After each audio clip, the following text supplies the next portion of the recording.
예, 뭐 긴급하게 시장을 계속해서 진단할 수밖에 없는 그런 상황입니다. 앞서는 김일구 센터장님과 함께 시장 전반적인 코스피 중심으로 봤다면요. 이 시간에는 이제 코스닥 시장에 흔들리는 요인들을 어떻게 볼 것이며 어떻게 기회를 찾을지 시장 이야기, 종목 이야기까지 또 들어가 보는 시간 마련했습니다. KTB 투자증권 스몰캡 팀의 김재윤 연구위원 오셨습니다. 어서 오십시오. 네, 안녕하세요. 시장이 뭐 어려우면 사실 뭐 코스닥만 버티기는 어려운데 네. 그나마 어떻게 보면 이 코스닥 쪽에 좀 종목별로 버텨줬으면 하는 바람들인데 정책 모멘텀도 요즘 없고 네. 뭐 제약 바이오도 흔들리고 하면서 어제 이제 800이 무너진 형국입니다. 지금 799인데요. 예, 코스닥만 보면 투자 심리나 단기적인 전망은 언제쯤 회복이 좀 될까요? 일단 안 좋은 말씀을 좀 드리게 돼서 네. 좀 죄송하긴 한데 예. 7월 달은 좀 쉽지 않다. 쉽지 않아 보이긴 합니다. 네. 사실 뭐 코스피가 빠진 이유나 네. 코스닥이 빠진 이유나 지금 뭐 대동소이하긴 그렇죠. 합니다. 예. 네, 뭐 무역 전쟁 공포 심리, 뭐 금리 인상, 거기에 이제 코스닥 같은 경우에는 2분기 그 기업들 실적 기대감도 좀 크지 않은 상황이에요. 지난 1분기 같은 경우에는 실적 기대감이 좀 살아 있었었는데 이번 장도 안 좋은 상황에 기업들의 실적 모멘텀도 크지 않고 그리고 바이오 IT 상승 모멘텀도 좀 많이 줄어드는 상황이고요. 그리고 한 두세 달 정도 또 랠리를 좀 보였었던 남북 경협주, 이것도 모멘텀이 이제 다 꺼졌습니다. 그렇다고 보면 사실 어떤 섹터라든지 어떤 테마라든지 7월 달에 마땅히 반등을 좀 줄 수 있을 만한 섹터 테마가 보이지 않는 게 사실이고요. 네. 근데 다만 오늘 다행히 뭐 반등을 하긴 합니다. 네, 그래서 다만 더 이상 하방이 더 이상 좀 많이 깊지는 않을 거라는 판단이고요.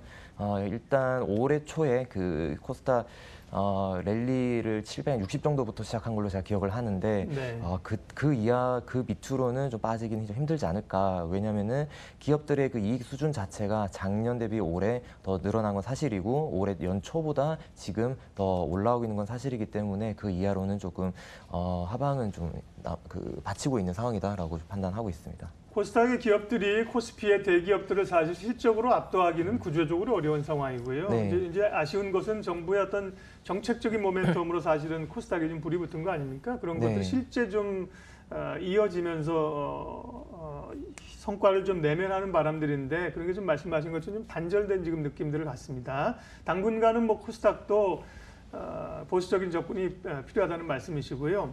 그런 전제하에 네. 섹터별로 좀 보고 또 종목도 알아보겠습니다. 일단 코스닥이 살려면 제약바이오가 부활해야 된다, 살아야 된다는 얘기를 많이 하잖아요. 네. 제약바이오 쪽 상황은 어떤가요?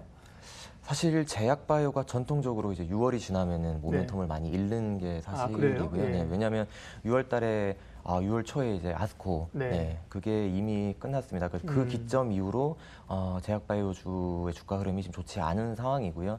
그렇다고 보면은 하반기 때 제약바이오를 좀 끌고 갈 만한 앞서 말씀해주신 정책 모멘텀이라든지 실적 모멘텀이라든지 모든 게 제약바이오 쪽으로는 사실 하반기에 좀 기대할 만한 요소가 지금 없는 상황이에요. 사실 코스닥 시가총액 20% 넘게 지금 제약바이오가 차지하고 있는데 이러한 투자 심리가 살아나지 않으면 제약바이오도 조금 힘들지 않을까 지금 판단을 하고 있고요. 네, 앞에 말씀을 드렸지만 그런 이유로도 7월 달은 조금 코스닥 부분에서는 좀 힘들지 않을까 이렇게 판단을 하고 있습니다. 제약바이오가 가장 큰 비중을 차지하고요. 그다음에 이제 반도체 IT 장비들이 또 꽤 있고 최근에는 그나마 좀 눈에 띄면서 탄력을 다시 찾는 쪽이 친환경차 쪽이에요. 뭐 수소차, 전기차, 네. 2차 전지 이런 쪽인데 예. 그쪽은 어떻습니까? 또 접근할 만한 종목들이 있으면요. 2차 전지 쪽은 그래도 하반기 때 좀 기대해 볼 만한 네. 섹터라고 좀 보고 있습니다. 일단 2차 전지 배터리 같은 경우에는 계속 시장이 커지는 상황이고요. 그리고 하반기 때도 좀 뭐 중국 배터리 업체라든지 한국 배터리 업체라든지 지금 전기차들 계속 나오고 있고 이런 모멘텀이 살아있는 상황이고 그리고 2차 전지 소재 주를 전 장비주보다 좀 더 좋게 보고 있습니다. 네. 소재 쪽 같은 경우에도 일단 하반기 때 다른 모멘텀이 많이 사라진 다른 섹터 대비해서 그 실적이 좀 크게 올라갈 수 있는 여지가 있기 때문에 2차 전지 업체들은 지금 사실 주가도 이렇게 크게 많이 빠지지 않습니다. 다른 섹터 대비해서 많이 빠지도 않은 상황이고 좀 견조한 흐름을 보일 수 있다고 보기 때문에 2차 전지는 좀 체크를 반드시 해야 되는 부분이다라고 보고 있고요. 지금 뭐 종목도 제가 조금 이따가 좀 말씀드릴 텐데 2차 전지 관련한 종목 하나 준비를 해왔습니다. 예. 네. 그러게요. 2차 전지도 좀 봤고요. 그러면 이제 실제로 고민들은 계속 장이 뭐 좋으면 훨씬 더 이제 뽑을 수 네. 있는 종목이 많아지겠지만 장이 안 좋다고 해서 우리는 이제 코스닥은 문 닫습니다 이렇게 하기는 어려울 거고 계속 이제 네. 또 어려울 때 종목 발굴을 하시잖아요. 맞습니다. 그러면 이제 어떤 종목들을 좀 하반기 좀 압축하면 7월에 종목들을 보고 계신지 섹터하고 종목 이야기 좀 하죠. 예. 네, 일단 앞서 말씀드린 2차 전지 관련해서 대주전자 재료 전 일단 좀 추천 종목으로 좀 보이고 있고요. 네. 그리고 포스코 ICT 4차 산업혁명 관련으로 네, 보고 있습니다. 네. 네, 사실 대주전자 재료는 주가가 뭐 시장 안 좋을 때도 뭐 막 크게 빠지지 않았습니다. 네, 그런 상황이고 올해 실적이랑 내년 실적 좀 큰 폭으로 좀 증가하는 부분이 2차 전지에서 발생을 하기 때문에 대주전자 재료는 시장에서도 수급으로도 많이 기대감이 있는 상황이고요. 그리고 포스코 ICT 같은 경우에는 그 대주전자 조금만 좀 더 얘기를 네. 하면요. 네. 예. 이쪽은 이제 2차 전지 가운데서 뭐 어느 쪽을 주로 하는 업체인가요? 예. 음극재에 들어가는 그 실리콘 산화물 첨가제를 만드는 업체이고요. 아, 네. 네, 음극재 쪽의 첨가제다라고 보시면 될 것 같습니다. 음극재하면 우리가 보통 뭐 포스코 캠텍 쪽인가요? 네, 맞습니다. 그런데 거기에 또 들어가는 어떤 그 첨가제이군요. 그러니까 네. 어쨌든 음극재나 양극재 이런 재료보다는 조금 더 밑단에 있는 그런 시장인데 좀 가려져 있는 주가는 굉장히 계속해서 네, 올라왔네요. 맞습니다. 예. 대주전자 재료. 네. 네, 예. 캠텍의 뭐 흑연 음극재를 만든다면 네. 이 회사는 거기 들어간 첨가제를 이제 만들고요. 그 첨가제를 첨가할 경우에 배터리 용량이 한 30% 정도 이제 늘어나는 효과가 있습니다. 그렇군요. 네. 합단이 잘 돼야지 되는 산업들이네. 여기는 네, 그러니까요. 맞습니다. 예. 네. 2차 전지 가운데는 이제 대주전자 재료가 탑픽 종목이었고요. 그리고 포스코 ICT 말씀하십시오. 네. 예.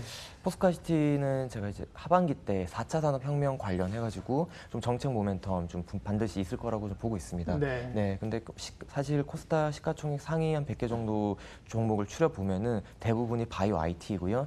거의 유일하게 시총 1조 이상 종목 중에서는 4차 산업혁명 관련된 종목이라고 볼 수 있을 것 같아요. 그리고 포스코 ICT 같은 경우에는 이제 캡티브 쪽 물량이 하반기에 좀 나올 것으로 기대를 하고 있고요. 포스코 그룹이 이제 회장이 곧 이제 마무리가 좀 될 것 같아요. 마무리가 된다고 하면은 상반기 때 미뤄졌던 수주가 하반기 때 좀 많이 나올 걸로 기대하고 있고요. 그렇다고 보면 당연히 실적 자체가 그 상저하고로 이어지는 부분이기 때문에 주가도 좀 상저하고 좀 이어지지 않을까 좀 기대하고 포스코 ICT도 추천드리고 있습니다. 포스코 ICT는 이제 ICT 분야에서 4차 혁명 분야에서 주로 이제 그럼 포스코 그룹 내 어떤 물량들을 조율하는 건가요? 그 부분 말고도 이제 다른 회사에 대한 그 영역이나 이런 것들도 크나요? 비중이 궁금한데. 일단 기존의 ICT보다는 그 포스코 그룹의 스마트 팩토리를 이제 지어준다라고 보시는 게 맞을 것 같고요. 예. 지금 대외 사업 쪽에서도 몇 가지 수주를 진행을 하고 있습니다. 근데 다만 대외 수주를 못하는 게 아니라 포스코 그룹 물량이 워낙 많기 때문에 지금 당장은 포스코 쪽 캡티브 쪽 물량을 해소를 한 다음에 그 뒤로 또 다른 대외 수주를 또 진행할 것으로 기대를 하는 상황입니다. 네, 어려운 가운데 이제 7월에 유망 중소형주로 두 종목 압축해서 대주전자재료, 포스코 ICT를 말씀을 해주셨는데요.